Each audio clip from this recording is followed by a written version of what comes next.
परम दयालवे नमः। श्री गुरुभ्यो नमः।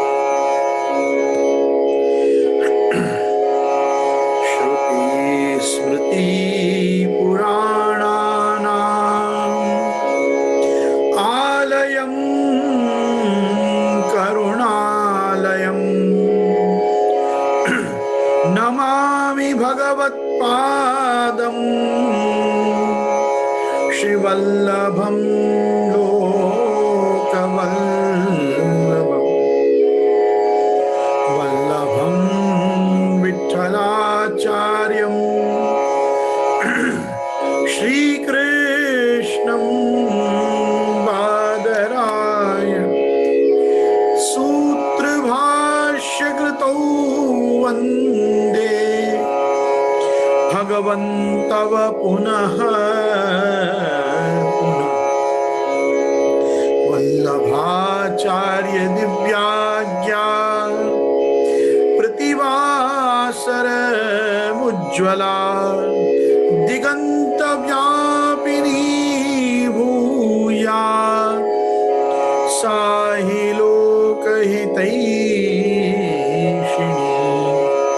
सर्वदेश दशाकाले अव्याहत पराक्रमा वल्लभाचार्य दिव्याज्ञा वर्धताम् अभिवर्धताम्। नत्वा श्री वल्लभाचार्यान् पुष्टिमार्गोपदेशकान् विठ्ठलेशान् गुरून् स्तौमि बालकृष्ण मम प्रभुन्। श्री कृष्णाय नमः। श्री गुरुभ्यो नमः। उपस्थित समस्त प्रियजन, वाल्लभीजन, वैष्णवजन, आप सभी भगवदियों को फेसबुक लाइव, यूट्यूब के माध्यम से सत्संग में पधारे हुए एवं मेरी जूम सभा को सुशोभित करने वाले आप सभी सज्जनों का मैं गोस्वामी गोविंद राय आज वंदे मातरम और जय हिंद के साथ आपका खूब खूब स्वागत करता हूं। आप सबका खूब खूब बधाईवाद करता हूं और मेरे जैसों के लिए तो ये अतिशय बधाई का विषय है कि हम तो स्वतंत्र भारत में ही जन्मे और स्वतंत्र भारत में जन्मे और हमने कभी ये परतंत्रता की उदासी के बादल किस प्रकार के रहे भारत पे, ये सौभाग्य रहा हमारा कि हमने उसे नहीं देखा और देश को हम उत्तरोत्तर प्रगतिशील होता ही देख रहे हैं और कोई ना कोई संसाधनों के सुविधा के माध्यम से लेकर और राष्ट्र की जो उन्नति हो रही है, सर्वतोभद्र उन्नति जो राष्ट्र की हो रही है, राष्ट्र जो सशक्त हो रहा है और उसमें भी भले हमारा जो संविधान है वो प्रजातांत्रिक और धर्मनिरपेक्ष हमारा जो संविधान है जिसको हम सेक्युलर डेमोक्रेटिक स्टेट के रूप में संबोधित करते हैं, इसमें भी जो फंडामेंटल राइट टू रिलीजन हमको भगवत कृपा से मिला है और हर व्यक्ति अपने धर्म को बिना किसी प्रकार के धर्मांतरण को स्वीकारे, जो ढंग से अपने इस स्वातंत्र के साथ, इस अधिकार की स्वतंत्रता के साथ कि मैं जिस धर्म, जिस मान्यता, जिस संस्कार और जिस इष्ट में मैं अपने माथे को टेकना चाहूं, वहां मैं अपने परिवार सहित अपने आप को उस धर्म के मार्ग पे या सत्कर्म के मार्ग पे ले जाने के लिए जो प्रकार से मैं स्वतंत्र हूं, मैं वास्तव में इस प्रकार की स्वतंत्रता को ही भारत में इस स्वतंत्रता दिवस के उजवणी के रूप में, आपकी गुजराती में जिसको कहते हैं उजवणी, जिसको वास्तव में हमको मनाना चाहिए। क्योंकि मैं ये बात क्यों कह रहा हूं, ये मुगल आक्रांत, यवन आक्रांत या अंग्रेजों के रूप में आए हुए म्लेच्छाक्रांत के समय की ही बात नहीं है। प्राचीन काल में जिस प्रदेश में जिस देश का राजा जिस धर्म को स्वीकार लेता था, प्रजा को उसी धर्म को जीना पड़ता था। हमने बौद्ध राजाओं का कार्यकाल भी देखा है, जैन राजाओं का कार्यकाल भी देखा है, हमने म्लेच्छ और शूद्र आदि राजाओं के राज्य को भी देखा है। यहाँ तक कि हम इस समय पे जिस शालिवाहन शक को गिनते हैं, तो जो शालिवाहन शक 1943 इस समय चल रहा है, ये शक करतारा राजा जो छल्ले हुए शालिवाहन, ये शालिवाहन जी भी त्रैवर्णिकों में से नहीं थे। तो हमने तो यवनाक्रांत म्लेच्छाक्रांत से पहले भी ये सब चीजों को बहुत सहन किया था।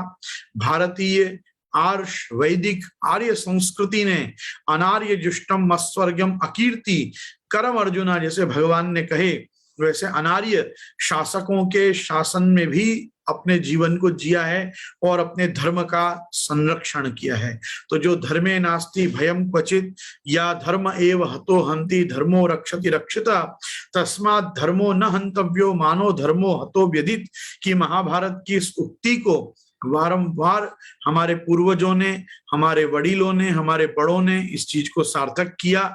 और मैं इस चीज को बहुत हृदय से इस रूप में देखता हूं कि आज जो हम स्वतंत्रता दिवस मना रहे हैं, ये स्वतंत्रता दिवस मनाने के वास्तव में अधिकारी तो वही महापुरुष थे जो परतंत्र भारत में भी जन्मे।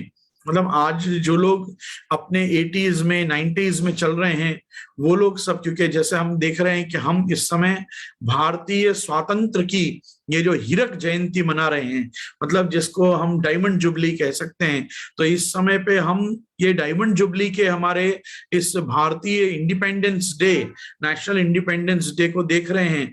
तो इंडिपेंडेंस का वास्तव में आनंद तो उन्हीं लोगों को आता होगा कि जो लोगों ने परतंत्र भारत में जन्म लिया था और बड़े होते होते पता चला कि अब हमारा देश स्वतंत्र हुआ। बाकी हम जैसे लोग जो स्वतंत्र भारत में ही जन्मे, हमको ये आजादी की लड़ाई और किस प्रकार से मुगलों से हमने अपनी रक्षा की और ईस्ट इंडिया कंपनी ब्रिटिशर्स के आतंक से हम अपने आप को बचा पाए, XYZ इत्यादि इत्यादि, ये सब चीजों का इतना तो हमको कुछ अनुभूति नहीं होती। अनुभूति जिस चीज की होती है वो इस चीज की होती है कि भारतीय संविधान आज भी धर्मनिरपेक्ष होने के कारण इतना हमको सहायक है कि हम जिस धर्म का चयन करना चाहें हम उस धर्म को जी सकते हैं। किसी को यदि म्लेच्छ हो जाना है तो वो क्रिश्चियनिटी स्वीकार सकता है, किसी को यवन हो जाना है तो वो मुसलमान धर्म को, इस्लाम को स्वीकार सकता है, किसी को भारतीय होके भी नास्तिक हो जाना है तो वो द सो कॉल्ड सेक्युलर हो सकता है। तो इत्यादि इत्यादि हम देख सकते हैं। लिबरल्स या अपने आप को जो मॉडर्न सेक्युलरिज्म जिस ढंग से हो गई है, तो वो ढंग से के तटस्थ रहना, किसी पक्ष में नहीं बोलना, इस प्रकार की जो भीरुता, एक कायरता, एक कार्पण्य दोष लोगों में आया है, उससे भी मैं इन दिनों तो भारतीय सभ्यता को जीने वाले, भारतीय सभ्यता में कहूंगा कि जो एक इंडियन नेशनल हमारी जो सिविलाइजेशन है, अब लोग क्या कहते हैं कि हमारी सिविलाइजेशन को ओल्डेस्ट सिविलाइजेशन मानो। अरे सिविलाइजेशन तो उन लोगों के लिए है कि जो पहले अनसिविलाइज्ड बीस्ट एंड मॉन्स्टर्स की तरह, बारबेरियंस की तरह रहते थे, उनके लिए सिविलाइजेशन का महत्व है। हमारे लिए क्या सिविलाइजेशन का महत्व है? हमारे यहाँ तो जो ऋषि परंपरा है, ऋषि मुनि उनको कहते हैं द बॉर्न सिविलाइज्ड। वो जब पैदा हुए ब्रह्मा जी से सप्तऋषि, तो मरीचि आदि सारे हमारे जो प्रजापति हैं ये पढ़ लिख के ही ब्रह्मा जी में से प्रकट हुए। ये कहीं पढ़ने नहीं गए, इनके पास लोग पढ़ने गए। तो हमारी जो प्रजापतियों की संस्कृति है, प्रजापिता ब्रह्मा की संस्कृति है, और हमारे प्रजापिता के भी पिता मतलब हिरण्यगर्भ समवर्तताग्रे भूतस्य जाता पतिरेक आसीत। हिरण्यगर्भ ब्रह्मा की उत्पत्ति से पहले भी कोई था। कस्मै देवा हविषा को विधेम, हम किस उस देवता को भविष्य ये यज्ञ की समिधा हम दें। ऐसे मंत्र जब हम देखते हैं नासदी आदि सूक्तों में, हिरण्यगर्भ आदि सूक्तों में, तो मुझे ऐसा लगता है कि हम लोगों को कोई सिविलाइजेशन को लेके भी ऐसा कोई आकर्षण नहीं है कि भाई हम हमारे को इजिप्शियन सिविलाइजेशन से या रोमन सिविलाइजेशन से या मेसोपोटामियन या मायन सिविलाइजेशन से आप हमको ओल्ड मानो या जानो। ये हड़प्पा, मोहनजोदारो, ये सब हमारे मुंह में ठूसी गई बातें हैं। ये तो हमारे उजाड़ बियाबां को दिखा के बताया जा रहा है कि भाई ऐसे तुम रहते थे और ऐसी तुम्हारी संस्कृति थी। अरे मैं तो कहूंगा आज भी किसी हंसते खेलते गांव को उजाड़ दो तो वहां टेराकोटा ही मिलने वाला है, और टेराकोटा निकलते जाएंगे। वो देख देख के हम यदि सोचेंगे कि हम इतने हजार साल पहले की डेटिंग कर सकते हैं, और डेटिंग से, कार्बन डेटिंग से पता चल सकता है कि हम कितनी पुरानी संस्कृति हैं, तो ये सब एक अल्टीमेट रबिश है। मैं ऐसा क्यों कह रहा हूं, मैं उसके पीछे आपको कारण बताता हूं। क्योंकि हम जिस प्रकार से युगों की, सतयुग, त्रेता, द्वापर, कलयुग, उसमें भी एक चतुर्युगी, ऐसी 28 चतुर्युगी और 7 मनवंतर में से हमारे, मतलब 14 मनवंतर में से हम अभी चौथे या 7वें मनवंतर में अभी इस समय हम वैवस्वत मनु के मनवंतर में चल रहे हैं, श्वेत वाराह कल्प में चल रहे हैं। तो हम तो जब टाइमिंग लगाते हैं तो वो फ्रॉम द टाइम इमेमोरियल, मतलब हमारे हिस्ट्री सेंट्रिक रिलीजन में हमारी कोई श्रद्धा ही नहीं है। हिस्ट्री सेंट्रिक रिलीजन क्या होता है? कितने हजार साल से, राम को कितने हजार साल हुए, कृष्ण को कितने हजार साल हुए, ये सब प्रपंच का कोई महत्व बनता है? ये क्या अस्तित्व है इन सब बातों का? ये सब बातों का कोई अस्तित्व नहीं है। त्रेता युग जब था तब रामावतार हुआ, द्वापर युग जब पूर्ण होने आया तब कृष्णावतार हुआ। इस समय हम कली विष्णु बौद्धावतारे, अभी कलिकाल जब से लगा तब से हम बौद्धावतार के बाद के काल में हम अभी पैदा हो रहे हैं, जी रहे हैं, आगे बढ़ रहे हैं। तो हम इस समय कलयुग के 5,500 साल हमारे बीते हैं, और हम इस समय कलिकाल में बहुत प्रारंभ में बैठे हुए हैं कलयुग के। हम सिर्फ इतनी विचारधारा रखते हैं। मैं कहता हूँ भारतीयों को इतना ही काम का है। अब क्या कहते हैं वो, इवोल्यूशन थियरी और चार्ल्स डार्विन की इवोल्यूशन थियरी दिखा के बताते हैं कि देखो पहले हम वाटर बीइंग थे, फिर वाटर बीइंग से हम लैंड पे आए, लैंड से हम ऐसे, तो एक अमीबा से लेकर और न जाने कौन से बात तक हम इतने बड़े हुए, इतने हजार साल, हमको इतने हजारों लाखों साल हमारे इवोल्यूशन को हो गए। तो मुझे एक बात समझ में नहीं आती कि ह्यूमन बीइंग्स जब बन गए उसके बाद से इवोल्यूशन और आगे क्यों नहीं बढ़ा? एवोल्यूशन क्यों वहीं रुक गया जब से हम ह्यूमन बीइंग्स हो गए? हम होमो सेपियंस थे, होमो इरेक्टस और होमो फलाना और ठिकाना, मतलब बहुत सी चीजें हमको बताई जाती हैं, और हम सबको बताया जाता है कि तुम्हारे बाप दादा बंदर थे। अरे हमारे बाप दादा काहे के बंदर थे? अमृतस्य पुत्रा वयम, हम सब देवताओं की संतान है, हम सब प्रजापतियों के गोत्र लेके जी रहे हैं, हम ऋषि संस्कृति में, ऋषि परंपरा में हैं। अरे ब्राह्मण हो, क्षत्रिय हो के वैश्य हो, तीनों का गोत्र होता है। तो वो अगर उसको गोत्र भी नहीं मालूम हो तो सबके मूल में प्रजापति कश्यप होते हैं, तो कम से कम वो काश्यप गोत्र का होता है। और अगर कोई व्यक्ति संन्यास भी ले ले तो वो व्यक्ति अच्युत गोत्र का कहलाता है, क्योंकि वो विष्णु स्वरूप हो जाता है। तो ऐसे हमारे यहाँ तो जो हमारी गोत्र की, प्रवर की, वेदों के शाखा की, जो हमारी सभ्य आर्ष वैदिक संस्कृति है, भारतीय परंपरा, इसने हमको कभी नहीं कहा कि तुम्हारे बाप दादा वानर थे। हमको चाहिए भी नहीं। हम तो ये कहते हैं कि वो एक बहुत सुंदर, हमारे संस्कृत साहित्य में एक कहावत आती है कि शास्त्रा, मैं आपको याद करके बताता हूँ। मैं आपसे कह रहा था कि हिस्ट्री सेंट्रिक जो हमारा रिलीजन है, वो हिस्ट्री सेंट्रिक हमको नहीं मानना चाहिए। हाँ, काल क्रम की जो गणना है, काल क्रम की गणना हमारे यहाँ प्रति संवत्सर, संवत्सरों के समूह से परिवत्सर इत्यादि रूपों में जरूर होती है। तो लेकिन उसका अर्थ ये नहीं है कि हम हर चीज की डेटिंग करने लग जाएं। मैं और आप क्या महाप्रभु जी के उत्सव पे प्रतिवर्ष नहीं मानते हैं कि इस साल कौन सा वल्लभाब्द लगा?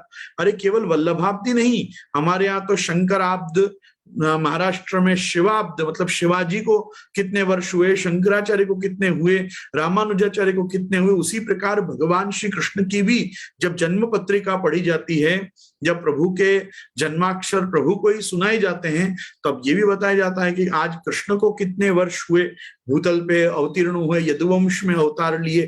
तो ये सब चीजों का एक रिकॉर्ड रखना एक अलग वस्तु है, और एक उससे हमारी संस्कृति का प्रारंभ हुआ, और उसके पहले हम असंस्कृत थे, ऐसा हमको नहीं मानना चाहिए। मनांसि यत्र गच्छन्ति, मैं जो स्मरण कर रहा था वो ये थी कि मनांसि यत्र गच्छन्ति तत्र गच्छन्ति वानरा। वानर कौन होते हैं? जो अपने मन के पीछे भागते हैं, वो सब बंदर होते हैं। मनांसि यत्र गच्छन्ति तत्र गच्छन्ति वानराः, शास्त्राणि यत्र गच्छन्ति तत्र गच्छन्ति वै नराः। नर मनुष्य कब बनेगा? जब वो शास्त्र के पीछे भागेगा। और भगवान ने भी हमको क्या आज्ञा की है कि यह शास्त्र विधि मुत्सज्य वर्तते काम कारता न च श्रेयम अवाप्नोति न सुखम न पराम गतिम। जो शास्त्र विधि को छोड़कर कोई भी कार्य करेगा, उसको न इस लोक में सुख मिलेगा न परलोक में सुख मिलेगा। तो शास्त्र देखना बहुत जरूरी है। और अत्र शास्त्रम प्रमाणम ते कार्याकारी व्यवस्थितो ज्ञात्वा शास्त्र विधानोक्तम कर्म कर्तुर्मिहारसि। कोई भी कर्म करने के पहले शास्त्र विधान देखना बहुत जरूरी है। तो जो शास्त्र विधान देखा जाता है, उन शास्त्र के पीछे जो चलने वाली संस्कृति और सभ्यता है, वो नरों की सभ्यता है। और उसको ही जीने वाले जो हैं वो भगवान श्री रामचंद्र और कृष्णचंद्र हैं, इसीलिए वो नरोत्तम कहलाए। और जो व्यक्ति शास्त्र को छोड़कर नर होकर भी यदि शास्त्र प्रक्रिया से बाहर जाके कोई कार्य करता है, तो हम उसी को नराधम कहते हैं। और आपको मैं खास बताना चाहूंगा कि भगवान ने अपने आप को तो मनुष्य मानने का भी हमको निषेध ही किया है कि तुम मुझे मनुष्य भी मत मानो। यो मामेव असम्मूढ़ जानाति पुरुषोत्तम। तुम मुझको पुरुषोत्तम रूप में ही देखो। मैं मनुष्याकृति लेके आया और मैंने मेरे अवतार काल में मनुष्य योनि में मनुष्य के रूप में सब लीलाएं की, इसको लीला ही जानो। तो एक चीज समझनी चाहिए अपने को कि भगवान ने गीता जी में भी अवजानन्ति माम मूढ़ा मानुषिम तनुमाश्रितः, ये स्पष्ट कहा है कि वो लोग महामूर्ख हैं जो मुझे मनुष्य के रूप में देखते हैं या मनुष्य साधारण मनुष्य मानते हैं। तो मैं ये बात आपसे इसलिए कह रहा हूं, आज हमारे 15 अगस्त के इस राष्ट्रीय पर्व पर हम जिस राष्ट्र में हैं, उस राष्ट्र की महत्ता को जानते हुए सबसे पहले एक वस्तु का चिंतन करना चाहिए। अस्त्युत्तरस्याम निशिदेवतात्मा हिमालयो नाम नगादिराज पूर्वा परो तोय निधि वगाह्य स्थित पृथिव्या एव मानदंडः। ये समुद्र से लेकर और हिमालय पर्यंत और हिमालय से लेकर सागर पर्यंत का जो ये हमारा भूखंड है, ये हमारा आर्यावर्त, ये जम्बू द्वीप के अंतर्गत आने वाला हमारा भारत देश है, भारत देश है।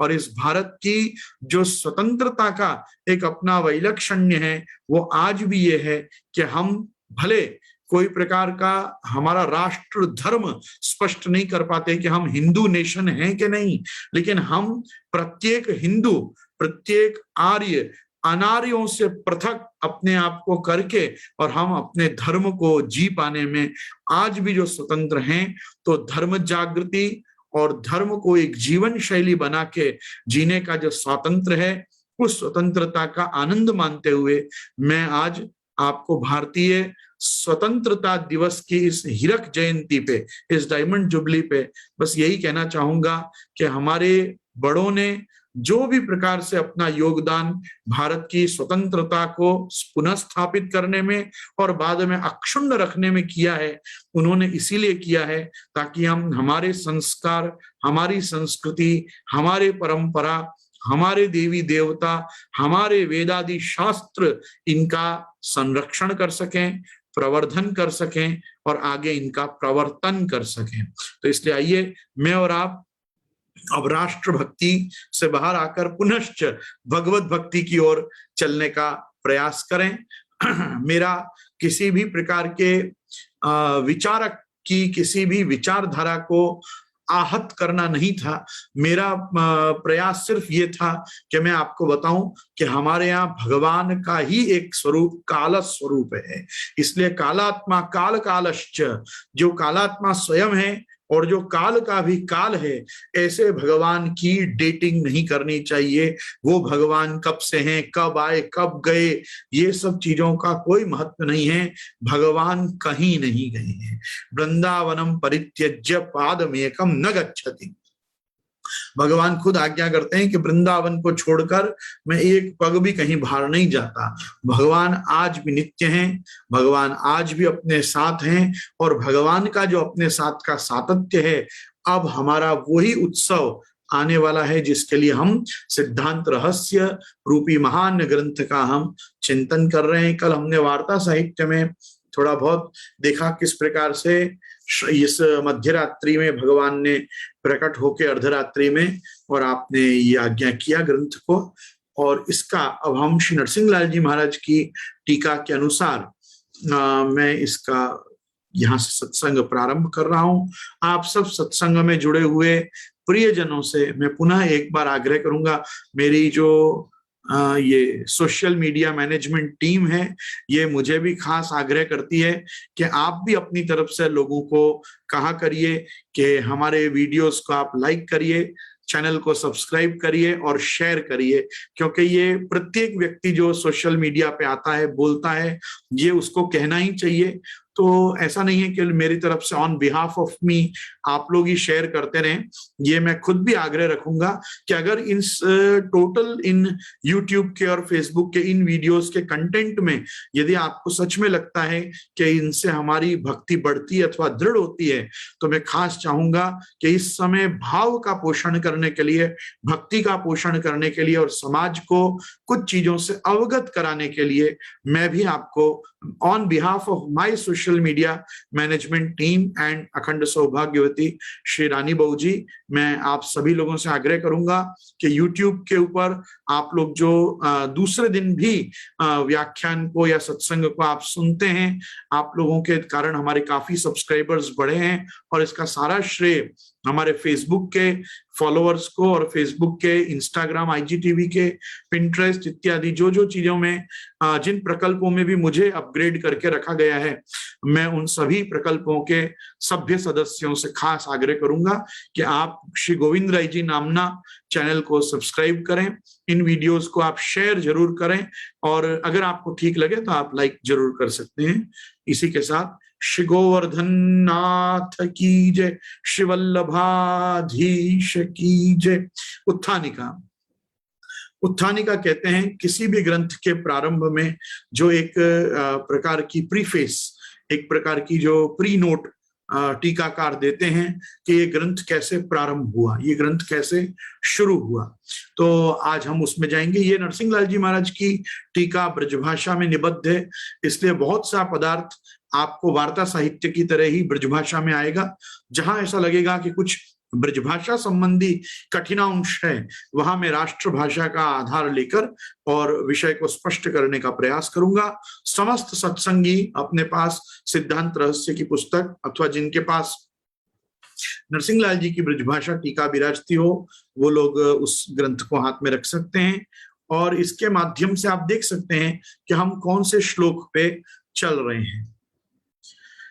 यहाँ उत्थानिका में श्री नरसिंह लाल जी महाराज आज्ञा करते हैं, षोडश ग्रंथ के इस ग्रंथ सिद्धांत रहस्य की टीका में, जब श्री ठाकुर जी ने अपने मन में इच्छित प्रकार वारो शुद्ध पुष्टि मार्ग प्रकट करवे की इच्छा करी, तब अपने मुखारविंद रूप श्री आचार्य जी महाप्रभु जी को ऐसो भक्ति मार्ग प्रकट करवे को सामर्थ्य जानी के पृथ्वी के ऊपर प्रकट होवे की आज्ञा दी।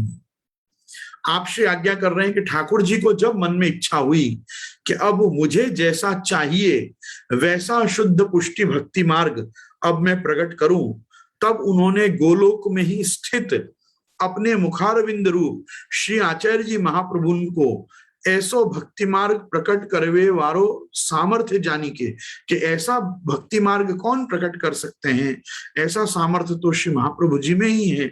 तो ये महाप्रभु जी के सामर्थ्य को जानकर, क्योंकि इसमें सामर्थ्य क्या जानना है, केवल भक्ति मार्ग को प्रकट करने का नहीं, ये बात जानने का कि ठाकुर जी कैसी भक्ति या किस प्रकार की सेवा के मार्ग को प्रकट करना चाह रहे हैं।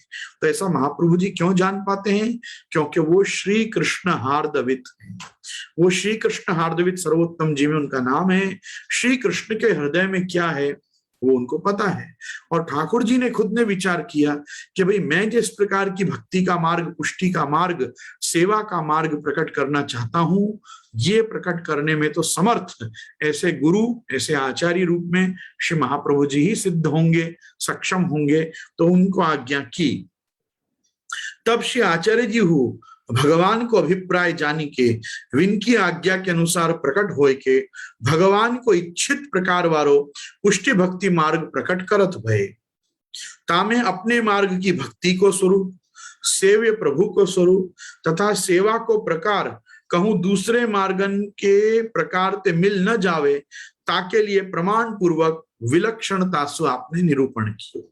अभी इसमें ऐसा है कि महाप्रभु वल्लभाचार्य चरण से पहले भी भक्ति मार्ग बहुत लोगों ने प्रकट किया है। स्वयं जिनके वेदांत को श्री महाप्रभु जी ने स्वीकारा है, ऐसे आदि वैष्णवाचार्य श्री विष्णु स्वामी जी भी भक्ति मार्गी ही आचार्य रहे। और उसके बाद जो हम रामानुज संप्रदाय की परंपरा में भी ये चीज देख सकते हैं कि लक्ष्मीपति समारंभाम नाथ यामुन मध्यमाम अस्मदाचार्य पर्यंताम वंदे गुरु परंपराम।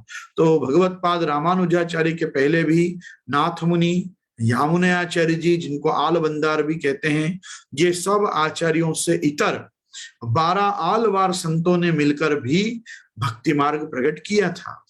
और भक्ति मार्ग का जो प्रागट्य हुआ वो द्रविड़ देश में हुआ, और जिसको हम आज की भाषा में द्राविड़ अथवा तमिड़ देश कहते हैं, वहां से भक्ति का जन्म हुआ। इसका प्रमाण हमको श्रीमद् भागवत के पद्म पुराणोक्त महात्म्य के भक्ति रूपाख्यान में भी मिलता है कि भक्ति देवी स्वयं कहती हैं कि मैं द्रविड़ देश में उत्पन्न हुई, कर्नाटक में बड़ी हुई, महाराष्ट्र में जाके मैं और बड़ी हुई, और गुर्जर आते आते गुजरात में आके मैं जीर्ण हो गई, गुर्जरे जीर्णताम गता।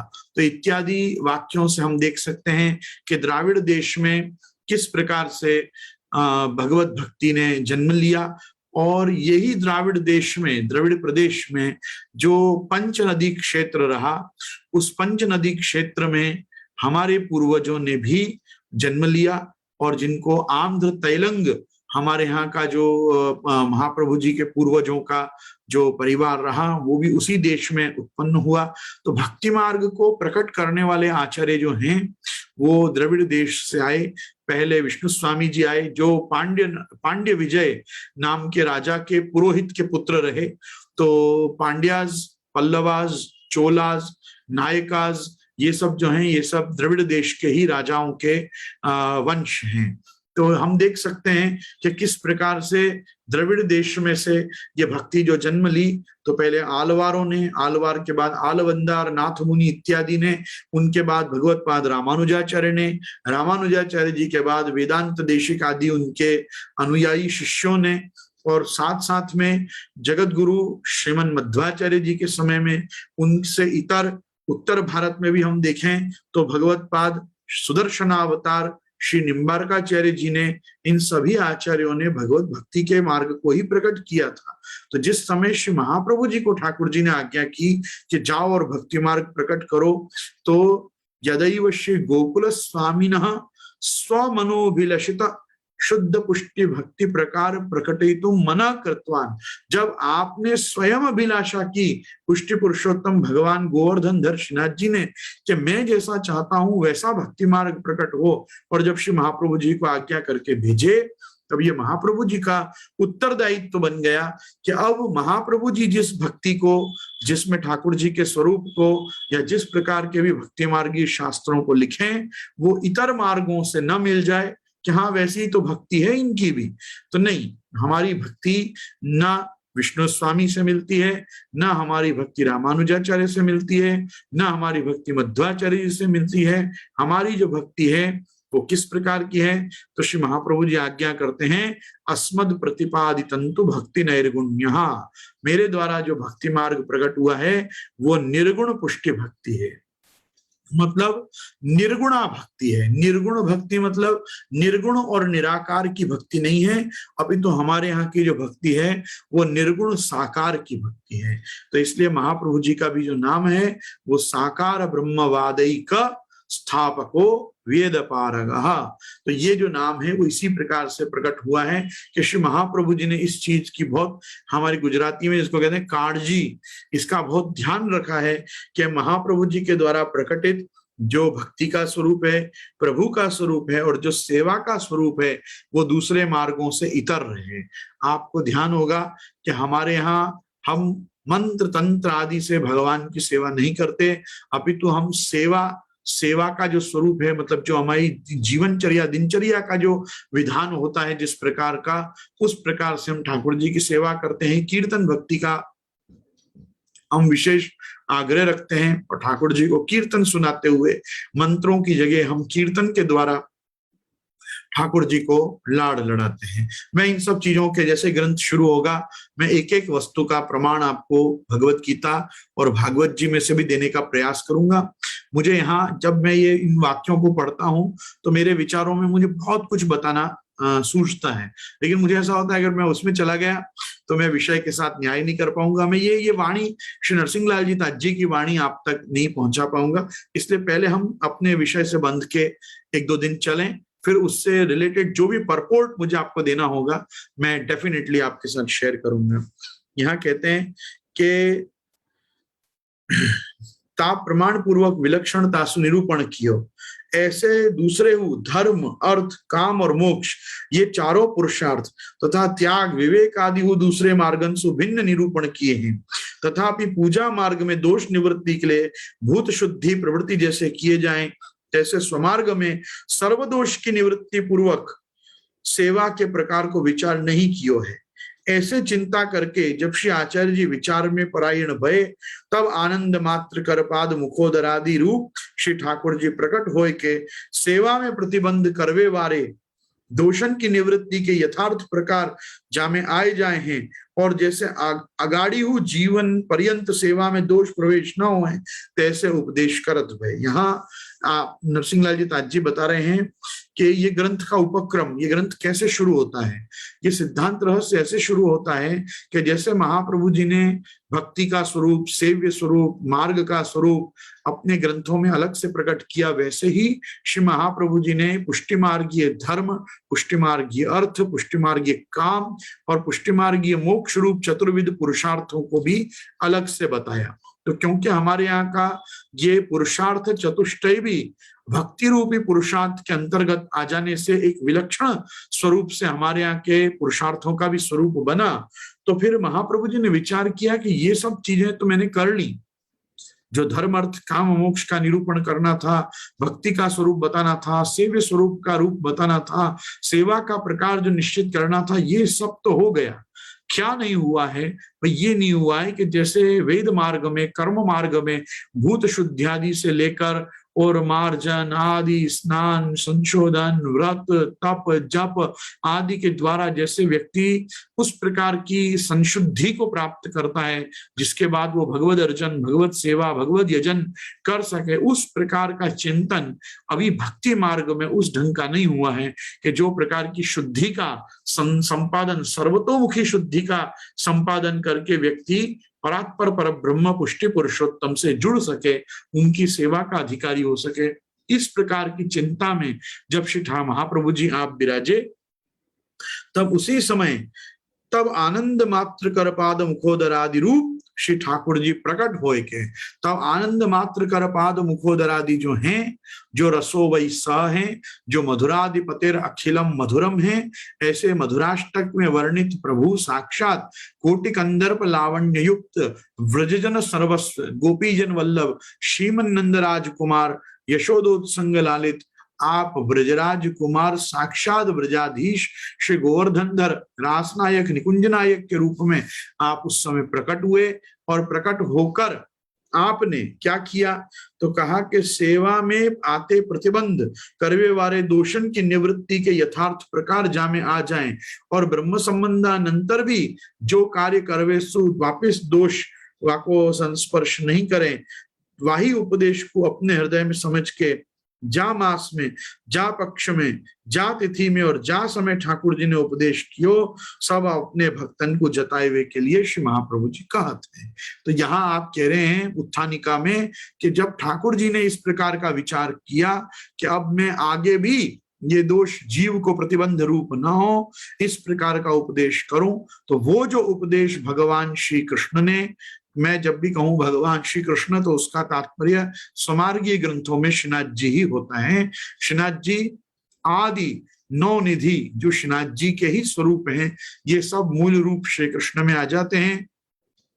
और जब हम मूल रूप श्री कृष्ण की चर्चा करते हैं तो वो मूल रूप श्री कृष्ण जो हैं वो वही हैं जिन्होंने अर्जुन को कहा मत्ता परतरम नान्यत किंचिद अस्ति धनंजय, जिनके लिए मायावादियों ने भी कहा कृष्णात् परम किमपि तत्वम अहम न जाने, जिनके लिए श्री महाप्रभु जी ने भी कहा भज नंद कुमारम सर्व सुख सारम तत्व विचारम ब्रह्म परम, जिनके लिए श्री गोसाई जी ने कहा जानितम परमम तत्वम यशोदूत संग लालितम, तो वही परम तत्व वही परमात्मा सर्वांतर्यामी भगवान श्री कृष्ण कृष्णिर्भूवाचक शब्द अणश्च निर्वृतिवाचक तयोरैक्यम परब्रह्म कृष्ण इत्यभिधीयते। इस कृष्ण नाम से अभिधानित आसन वर्णास्त्रयो यस्य गृह्णतोनु युगम तनु शुक्लो रक्तस्तथा पीता इदानीं कृष्णताम गता तस्मानंदायोयम ते नारायण समो गुणैः। और जो नंदराय जी को गर्गाचार्य जी ने कहा कि ये जो हैं तुम्हारे पुत्र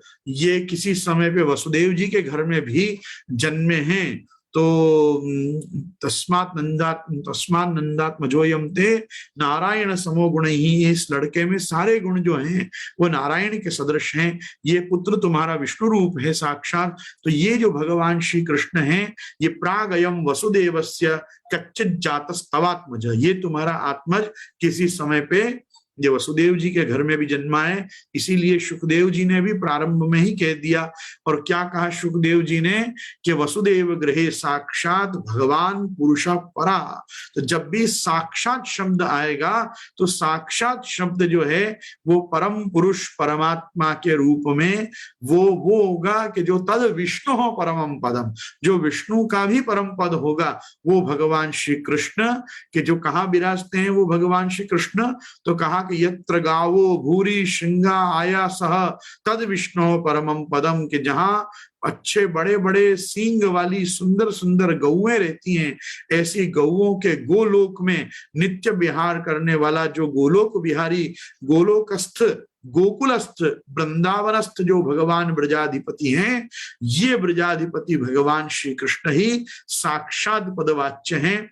ये जब साक्षात पद में आ जाएं या स्वयं पद में आ जाएं, जब या ये किसी प्रकार से एते चांश कला पुंस कृष्णस्तु भगवान स्वयं, ये भगवान शब्द से जब अभिधानित हो जाएं, जैसे राजधानीम पुरीम साभूत सर्व यादव भूभुजाम मथुरा भगवान यत्र नित्यम सन्निहितो हरि, की जहां हरि का नित्य सानिध्य किस रूप में है कि यहाँ साक्षात भगवान विराजते हैं।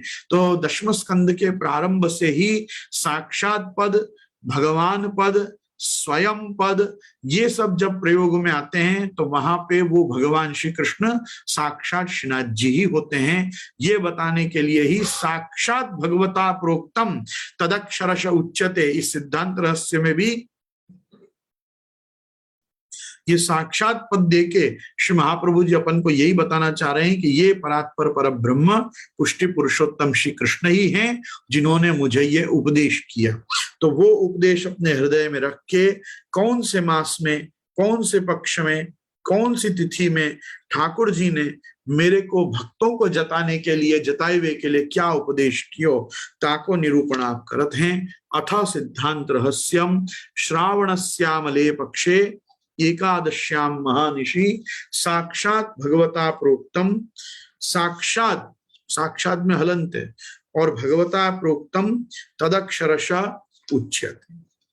श्रावण मास के शुक्ल पक्ष में एकादशी तिथि में मध्यरात्रि के समय साक्षात भगवान ने अपने अभिप्राय पूर्वक जो कहो है सो एक एक अक्षर सु या ग्रंथ में कहो जाए।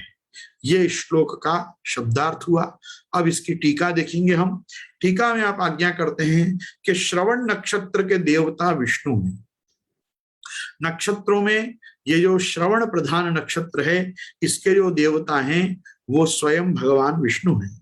सो श्रवण पूर्णिमा के दिन अथवा पूर्णिमा की सन्निहित तिथि में आवे है तासु श्रावण मास कहो जाए। और इस मास में भी क्योंकि श्रवण नक्षत्र से ही प्रायः ये मास का प्रारंभ होता है और इसमें इस नक्षत्र की प्रधानता रहती है इस मास में, इसलिए इस मास को श्रावण कहा जाता है। इतने श्रवण नक्षत्र जो है वो विष्णु संबंधी भयो, इसलिए ये विष्णु संबंधी मास। देखो क्या होता है, बहुत से लोग श्रावण मास को महादेव जी की पूजा का मास मानते हैं। समझना एक बात को, महादेव जी की पूजा का मास क्यों माना जाता है आपको पता है? महादेव जी की पूजा के विधान शिव महापुराण, लिंग पुराण आदि में तो ही, स्कंद आदि पुराण में जो जितने भी शैव पुराण हैं उनमें तो श्रावण महात्म्य आदि की जो भी सब कथाएं आती हैं वो यथारूप हैं ही। लेकिन हमारे वैष्णव संहिताओं में, वैष्णव आगमों में, वैष्णव पुराणों में एक बहुत सुंदर बात बताई जाती है कि श्रावण मास क्योंकि ये विष्णु दैवत है, इसके जो अधिदेवता हैं इस महीने के, इस मास के, वो भी क्योंकि नारायण ही हैं विष्णु रूप से, तो ये समय पे महादेव जी भी केवल और केवल भगवान श्री कृष्ण का, श्री रामचंद्र जी का अथवा विष्णु रूप परमात्मा के ध्यान में निमग्न रहते हैं।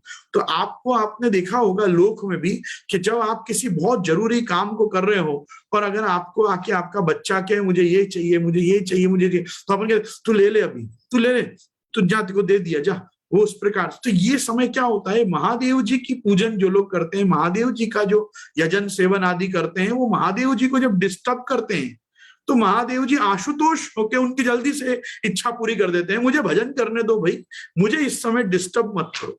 तो क्योंकि वो फल दे देते हैं और वो फल लेके वो छोटा सा व्यक्ति चला जाता है, क्योंकि वो खुश हो जाता है, उसको उसका मनोवांछित मिल गया। इसलिए एक लोगों को परंपरा बैठ गई कि श्रावण मास में शिव जी का शिवार्चन करो या रुद्राभिषेक करो या नित्य इनका पूजन आदि करो तो जल्दी फल मिलता है। हाँ मिलता है। जल्दी फल क्यों मिलता है? शिव जी आपसे डिस्टर्ब होते हैं बार बार, उनको पसंद नहीं आता उनकी उपासना में, उनके ध्यान में कोई बैठा बैठा खलल डाले, तो वो आशुतोष हो जाते हैं, कृपालु हो जाते हैं और कृपा करके व्यक्ति को अपना इच्छित फल दे देते हैं। केवल इसलिए श्रावण मास की प्रधानता शिव के साथ जोड़ी जाती है क्योंकि वो आपसे बोर हो जाते हैं। लेकिन ये मास जो है, ये हमारी टीका हमको ऐसा कह रही है कि इसके क्योंकि नक्षत्र के अधिदेवता ही विष्णु हैं और इस नक्षत्र से ही इस मास का नाम श्रावण पड़ा है, इसलिए ये मास भी जो है वो विष्णु संबंधी है। इसलिए भी भगवान ने इस मास में आके उपदेश करना उचित समझा, मतलब बताया ये जा रहा है यहाँ पे।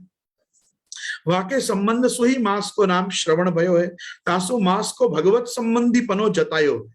ये मास को भगवत संबंधी पनो है।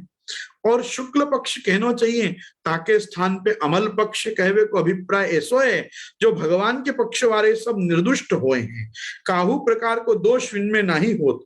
और एकादश इंद्रियन की दोष की निवृत्ति करवे वाली एकादशी तिथि है। ये पहले बता रहे हैं कि यहाँ पे शुक्ल पक्ष नहीं कह के अमल पक्ष क्यों कहा, तो इसलिए कहा कि जो लोग प्रभु से संबंध करके प्रभु के पक्ष में आ जाएंगे, प्रभु के भजन में लग जाएंगे, वो सब भी निर्दुष्ट हो जाएंगे।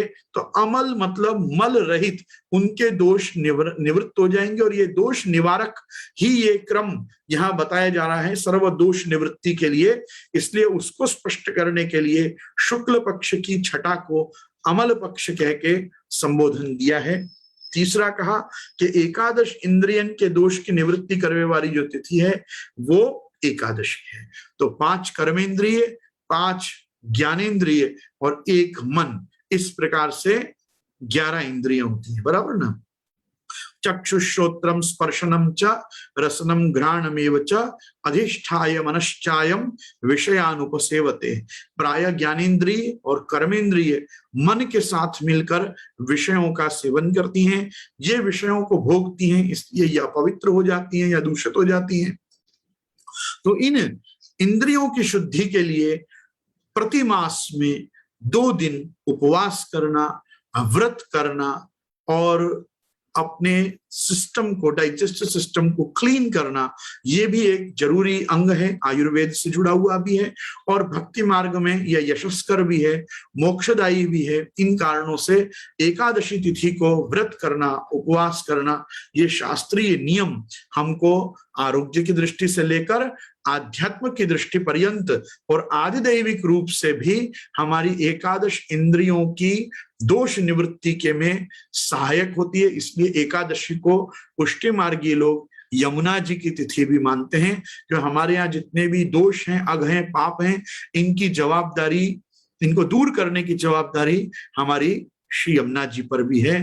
तो आपने देखा होगा कि तवाष्टकमिदं मुदा पठति सूरसूते सदा समस्त दुरितक्षयो भवति वै मुकुंदे रति। तो हमारे दुरित, हमारे द्वारा जो गलत काम किए गए हैं, उनके जो फल हैं उसका क्षय करें और हमको भगवान में हमारी रति बढ़ाएं। तो ऐसी जो मुकुंद रति वर्धिनी श्री यमुना जी हैं, उनकी भी ये तिथि गिनी जाती है। एकादशी, लोग एकादशी के दिन विशेष अधिकाधिक यमुनाष्टकम के पाठ, अधिकाधिक 41 पदों का आवर्तन और यमुना जी की आरती, लोटी जी घर विराजते हो तो उनका पूजन इत्यादि एकादशी प्रधान लोग बहुत कुछ अच्छा करते हैं। वो क्यों करते हैं? क्योंकि वो मानते हैं कि आज हमारी प्योरिफिकेशन का डे है। आज हमारी, मतलब इंद्रियों के द्वारा, मैं इंद्रियों के माध्यम से कह रहा हूं कि हमारी ये दशेंद्रिय और मन, इनके शुद्ध करने का। अब क्या होता है, कभी कभी व्यक्ति 10 इंद्रिय को तो शुद्ध कर लेता है, लेकिन मन तो वैसा का वैसा पड़ा रहता है।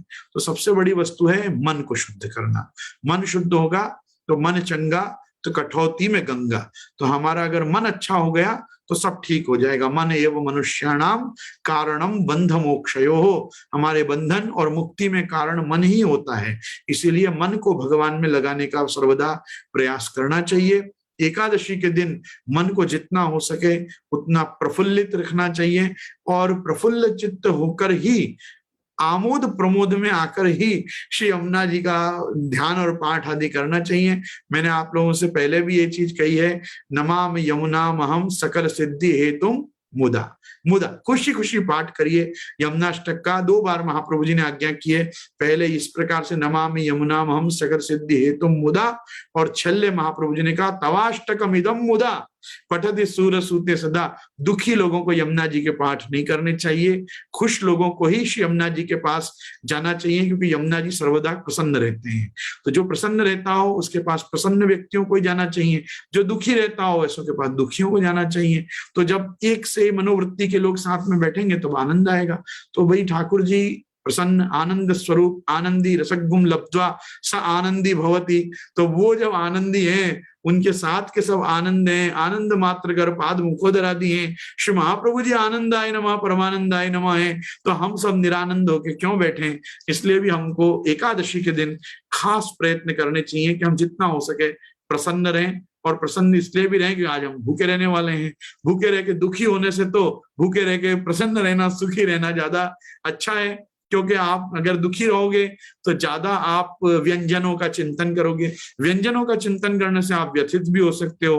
तो अपनी व्यथा को न बढ़ाते हुए प्रसन्न चित्त होकर जितना हो सके पाठ और अष्टाक्षर पंचाक्षर का जप करें। जैसे मैंने कहा, यमुना जी के 41 पदों का आवर्तन करें, यमुना जी की आरती गाएं, यमुना विज्ञप्ति का पाठ करें यदि हृदय वांग मुक्तावली विराजती हो तो, या सिंपली जितने हो सके यमुनाष्टकम के पाठ निर्हैतुक अदम्भता करें। किसी को दिखाने के लिए ना करें, किसी को बताने के लिए ना करें, सिर्फ श्री यमुना जी की प्रसन्नता के लिए करें। हाँ, संपुटी पाठ न करें प्लीज। जिस प्रकार से श्री महाप्रभु जी ने ग्रंथ को लिखा है चुपचाप वैसे ही पाठ करें। इसका संपुट यहाँ दे दिया, इसका पल्लव वहां लगा दिया, ये अक्षर यहाँ भेद कर दिए, वो कर दिए, ये सब तांत्रिक प्रयोग बेचारे अलौकिक पुष्टि मार्गीय निर्गुण भक्ति के सकल सिद्धिदात्री मतलब हमारी श्री यमुना जी के ऊपर ऐसे तांत्रिक प्रयोग न करें। इसलिए मैं हाथ जोड़ के समस्त पुष्टि मार्गीय वैष्णवों से प्रार्थना करना चाहता हूं, यमुनाष्टक के संपुटी पाठ का कोई विधान नहीं है।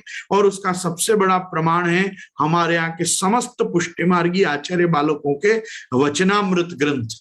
हमारे किसी भी प्राचीन आचार्य के वचनामृतों में कहीं ऐसा गंदा उपदेश आपको नहीं मिलेगा कि यमुनाष्टकम का संपुटी पाठ करो। मुझे तो जब किसी कोई वैष्णव आके मुझे जब पूछते हैं कि संपुटी पाठ कई रीते करवानो, तो मैं उनको कहता हूं मुझे नहीं मालूम।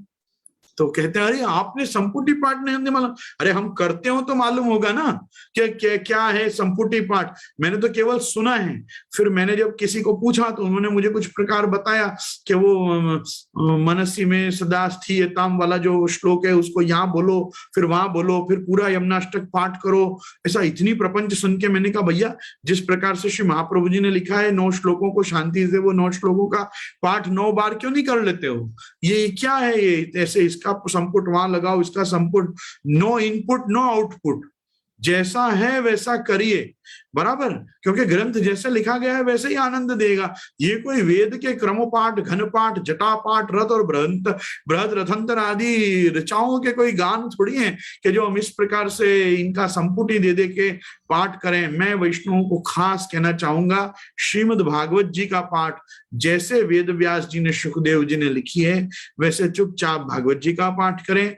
जैसे भगवान वेद व्यास ने गीता जी ग्रथित की है, वैसे गीता जी का पाठ करें। जिस प्रकार से श्री महाप्रभु जी ने षोडश ग्रंथों को लिखा है, उन ग्रंथों का पाठ तदरूप ही करें, उनको कोई संपुटीकरण देने की आवश्यकता नहीं है। ये सब मंत्रों को जागृत करने की, चैतन्य प्रदान करने की, यम वम लम शम हम इत्यादि बीज लगाने की, ये सब की कोई जरूरत नहीं है, क्योंकि ये किसी भी प्रकार के नित्य नैमित्तिक काम्य कर्मों के संपादन के लिए नहीं है। ये अलौकिक वस्तु है, ये अप्राकृत निखिल धर्म रूप, ये महाप्रभु जी की वाणी है स्वयं। ये दया निजम आत्म्यम करिष्यन प्रकटम हरि है, ये वाण्या यदा तदा स्वास्यम है। इसको सीधा सीधा पाठ करो। यमुना जी फल देने को उद्युत बैठी हैं कि आप जो मांगो वो आपको मिले, और उसके बावजूद भी अगर हम ऐसा सोच रहे हैं कि हम इस प्रकार से पाठ करेंगे तो यमुना जी प्रसन्न होंगी, कदापि नहीं होंगी। यमुना जी तभी प्रसन्न होंगी कि जिस रूप में, जैसा आचार्यों ने स्तवन किया है, उस प्रकार से ही हम स्तुति करें। तो देखो मैं ये बात इसलिए भी कह रहा हूं, महाप्रभु जी का एक नाम है ना, उपासनादि मार्गाति मुग्ध मोह निवारक। उपासना मार्ग में जो मुग्ध थे, जो मोहित चित्त थे, ऐसों को उपासना मार्ग में से निकाल के भक्ति मार्ग में श्री महाप्रभु जी ने लगाया है। और उनके ही मार्ग में बैठे बैठे उपासना मार्ग की विधाओं को यदि जोड़ेंगे तो आप बताओ आपको अलौकिक भक्ति कैसे मिलेगी?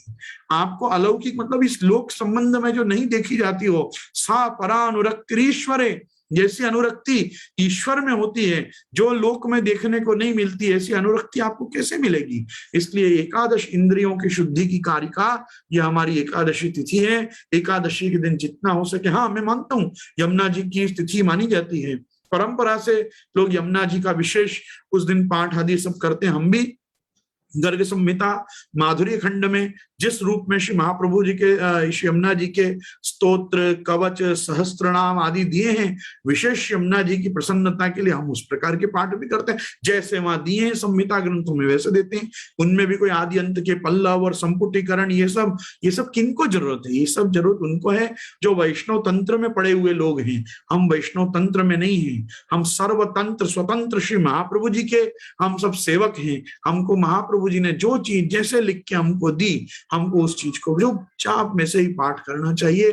तदुक्तम अपि दुर्बोधम सुबोधम स्यात् तथा कोई व्यक्ति वस्तु तुमको दुर्बोध होती हो, नहीं समझ में आती हो, तो वारंवार सर्वोत्तम जी का आलाप करो। सर्वोत्तम जी का स्तवन करने से, स्तवनोत्तम जी का पारायण करने से जो पदार्थ पुष्टि मार्ग में नहीं समझ में आ रहा होगा वो अपने आप समझ में आने लगेगा। यमुना जी प्रसन्न नहीं हो रहे होंगे तो यमुना जी प्रसन्न होने लगेंगे।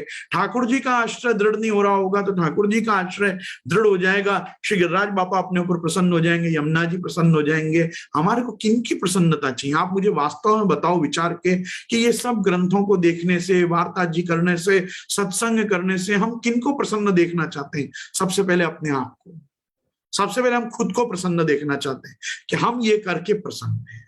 ये करने से हम प्रसन्न नहीं है तो कोई प्रसन्नता का कोई मतलब ही नहीं है। फिर पहले ये सब चीजें अपने लिए, नवारे सर्व कामानाम सर्वम प्रियम भवति, आत्मनस्तु कामानाम सर्वम प्रियम भवति। सबसे पहले हर वस्तु अपने को इसलिए प्रिय है क्योंकि हम अपने आप से प्रेम करते हैं, हम अपने आप को चाहते हैं सबसे पहले। और हम कौन हैं? हम वास्तव में ठाकुर जी का अंश हैं। ठाकुर जी अंतर्यामी रूप से अपने हृदय में विराज रहे हैं। तो हम दूसरी व्यवस्था सिर्फ एक चाहते हैं, श्री ठाकुर जी प्रसन्न हो, श्री यमुना जी प्रसन्न हो, श्री गिरिराज जी प्रसन्न हो, श्री महाप्रभु जी, श्री गुसाई जी हम पे प्रसन्न हो, हमारे गुरुदेव हम पे प्रसन्न हो। यही बस प्रसन्नता के कारण है वास्तव में।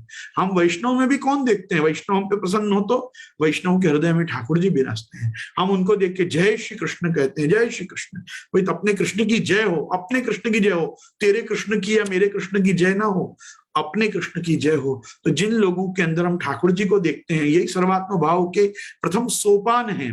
सर्वात्म भाव मतलब सर्व में परमात्मा विद्यमान है। तदात्मानम स्वयं कुरुता, जो भगवान ही सब रूपों में बना है वही अपने भक्तों के रूप में भी हमसे मिलता है, अपने सेवकों के रूप में आके भी हमको मिलता है। तो हम जो सब में ठाकुर जी को देखना चाहते हैं, सर्वम विष्णुमयम जगत जो हम देखना चाहते हैं, उसकी सबसे पहली सीढ़ी यही है कि पहले हम अपने आप में ठाकुर जी को देखें और अपने आप में अपने आसपास ठाकुर जी को देखें, अपने साथ में सर्वदा ठाकुर जी को देखें। हम सब कुछ कर्म प्रभु की प्रसन्नता के लिए श्री गोपी जन वल्लभ प्रीत्यर्थम, हमारे यहाँ वो पर मर्यादा मार्ग की तरह, वेद मार्ग की तरह परमेश्वर प्रीत्यर्थम भी नहीं बोला जाता, स्पष्ट बोला जाता है ममो उपात्त दुरित क्षय द्वारा, मेरे द्वारा जो भी उपात्त दुरित हैं, गलत काम है, उन सब का क्षय हो और मेरे पर श्री गोपीजन वल्लभ भगवान गोवर्धन धर श्रीनाथ जी मुझ पे प्रसन्न हो, इसलिए मैं ये कर्म कर रहा हूं। इस प्रकार का जो संकल्प लिया जाता है वो संकल्प भी हमारा स्पष्ट है।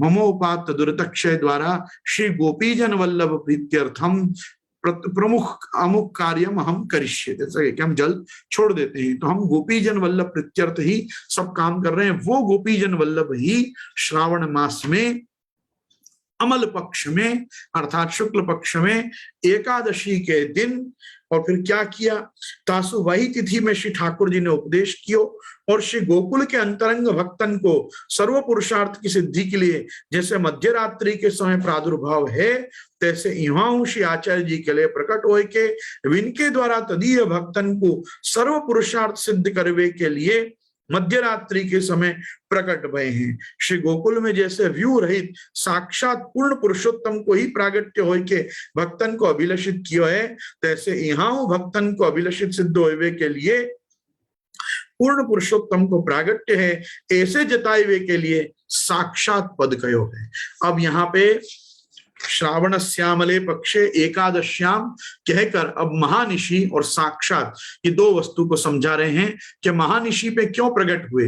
तो कहा कि जिस प्रकार से भगवान सारस्वत कल्प में पहले आप मथुरा जी में और मथुरा जी के साथ साथ आप श्रीमद गोकुल में जैसे अंतरंग भक्तों का हित करने के लिए आप प्रकट हुए, उसी प्रकार से यहाँ भी मध्य रात्रि में महानिशि में आप रात्रि की वेला में अथा सर्वगुणोपेता काला परम शोभना, जैसे 8.5 श्लोक जो हम जन्माष्टमी की रात्रि को हम पाठ करते हैं उसमें जिस प्रकार का समय बताया गया, उसी प्रकार के समय में जैसे निशीथे तमुद्भूते जायमाने जनार्दने देवक्याम विष्णु रूपिण्याम विष्णु सर्वगुहाशय आविरासी यथा प्राच्याम दिशिंदुरिव पुष्कला, तद्वत यहाँ भी साक्षात प्रभु आप प्रकट हुए और आपने प्रकट होके उपदेश किया है। तो यहाँ तैसे भक्तन को अभिलषित सिद्ध होवे के लिए पूर्ण पुरुषोत्तम को प्रागट्य। अच्छा, दूसरा यहाँ कहा कि व्यू रहित जैसे श्रीमद गोकुल में आप साक्षात प्रकट हुए और व्यू सहित आप भगवान वहां वसुदेव जी के घर में प्रकट हुए।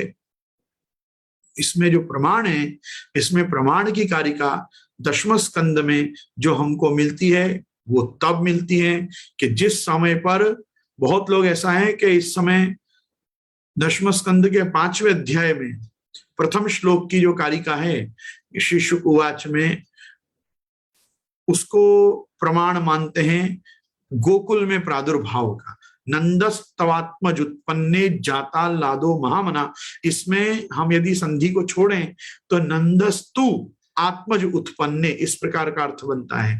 तो नंदराई जी को भी आत्मज जन्मे, ये जो है ये कारिका को लोग प्रमाण मानते हैं श्रीमद गोकुल के प्रादुर्भाव को बताने के लिए। लेकिन श्री गोकुल में जो प्रादुर्भाव की मूल कारिका सुबोधिनी के व्याख्याता आचार्यों ने मानी है, वो कंस जिस समय पर योग माया रूपी कन्या को, यशोदा जी के गर्भ से प्रकट होने वाली कन्या को जब हाथ में लेकर और उस कन्या को पटकने जाता है, पछाड़ने जाता है, और जब उसके हाथ से छूट जाती हैं और वहां पे अष्टभुजा ऐसी एक देवी के रूप में कंस के सामने प्रकट होती हैं, तब सुखदेव जी कहते हैं अदृश्यतानुजा विष्णु, विष्णु की अनुजा उसके हाथ से छूटकर और उड़ गई और अलग जाके अलग प्रकट हो गई, देवी के रूप में साक्षात्कार कराया।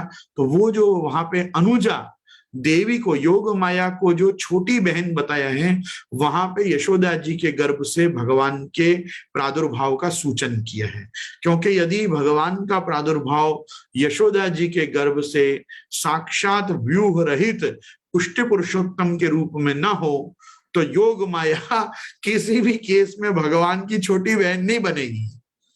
क्योंकि अगर ठाकुर जी केवल वसुदेव जी के यहाँ पैदा हुए हैं और अगर नंदराई जी के यहाँ पैदा नहीं हुए हैं, तो फिर आप बताओ कि नंदराई जी की पत्नी यशोदानंद पत्नी च जाता परम बुद्ध्यत न तल्लिंगम परिश्रांता निद्रया पगत स्मृति, ये जो वाक्य है श्री सुखदेव जी का, ये बैठेगा ही नहीं। क्योंकि यशोदा जी को तो पता ही नहीं चला था कि यशोदा जी इतनी थक गई बच्चे को जन्म देकर कि उनको छोरा हुआ कि छोरी हुई वो भी वो नहीं देख पाई।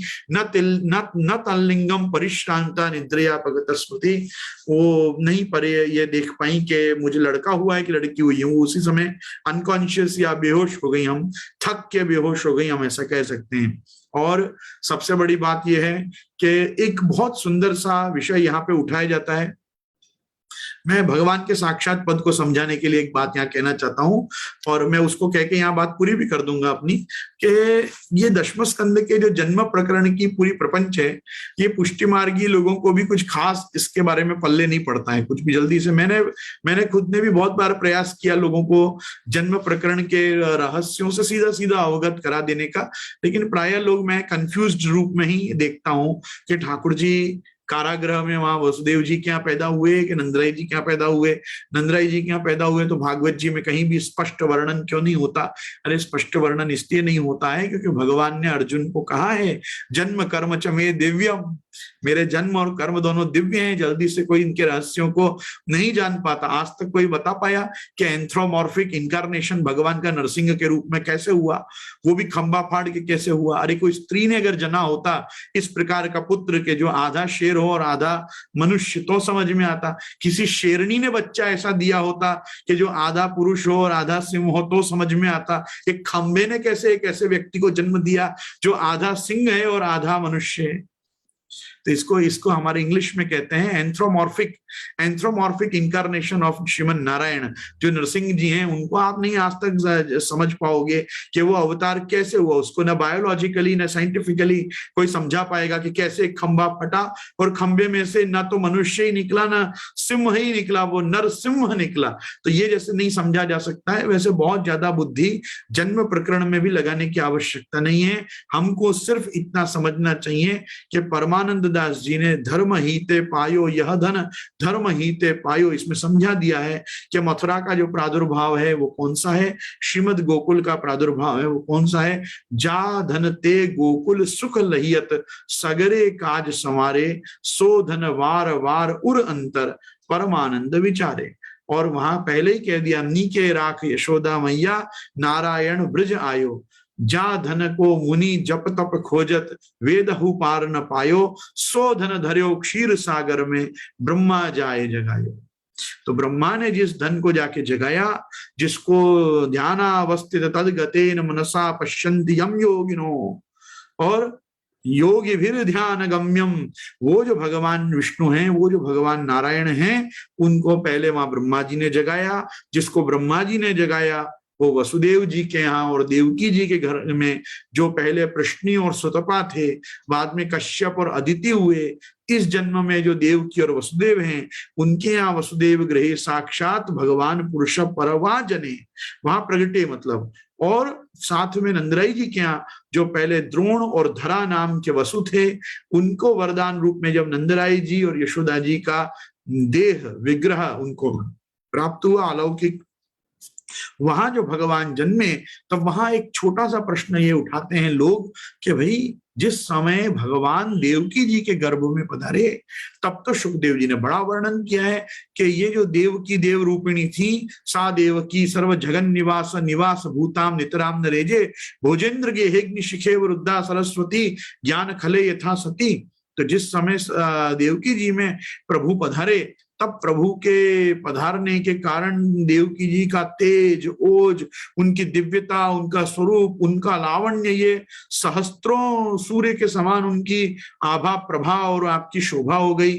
तो अगर वहां पे व्यू सहित प्रादुर्भाव में इतना महात्म्य बताया गया है, तो यहाँ सर्व सकल व्यूह सहित या सकल व्यू रहित साक्षात जब परात्पर परब्रह्म पुष्टि पुरुषोत्तम यशोदा जी के गर्भ से प्रकट हो रहे हैं, तो यशोदा जी की आभा प्रभा शोभा का वर्णन क्यों नहीं किया गया, ऐसा प्रश्न लोग उठाते हैं। उसका सीधा सीधा उत्तर है कि यहाँ जब भगवान यशोदा जी के गर्भ में विराज रहे हैं, तो योग माया से आविष्ट विराज रहे हैं। इसीलिए भगवान ने गच्छ देवी व्रजम भद्रे गोप गोभिर अलंकृतम जब योग माया को आदेश किया था, तो स्पष्ट कहा था प्राप्स्यामि तुम यशोदायाम नंद पत्न्याम भविष्यता, तू मेरे सब काम करके नंदराई जी के घर आ जाना, मैं तुझे वहां यशोदा जी के गर्भ में मिलूंगा। और क्योंकि जिस समय भगवान यशोदा जी गर्भ में विराजे, तो योग माया के आवरण का आपने उस समय पे अपने ऊपर एक प्रकार का आच्छादन स्वीकार रखा था स्वयं, उस कारण से योग माया के भीतर विराजने से न भगवान की उपस्थिति का किसी को ज्ञान हुआ और न यशोदा जी का ही रूप लावण्य उस प्रकार का निखर पाया जैसा वहां देवकी जी में हुआ था। और देवकी जी में मत भूलिए, उसको कंस को बताना था कि जो तुम्हारी मृत्यु का कारण है, जो मृत्यु और भोजपतिर विराट विदुषाम है, वो जो भोजपति कंस की मृत्यु कराने वाला जो है, वो इस समय इनके गर्भ में आ गया है। तो ये कंस को भयभीत करने के लिए ये स्वांग, ये नाट्य और ये प्रकार की कृपा देवकी जी पे श्री ठाकुर जी ने करी, पर यहाँ किसी को बताना नहीं है कि हम यशोदा जी के घर में प्रकट हो रहे हैं और यशोदा जी के गर्भ से आप प्रकट हुए, आपके बाद वहां योग माया भी प्रकट हुई। योग माया को वसुदेव जी वापस जब लेके आए हैं, तब वो कृष्णानुजा हुई है।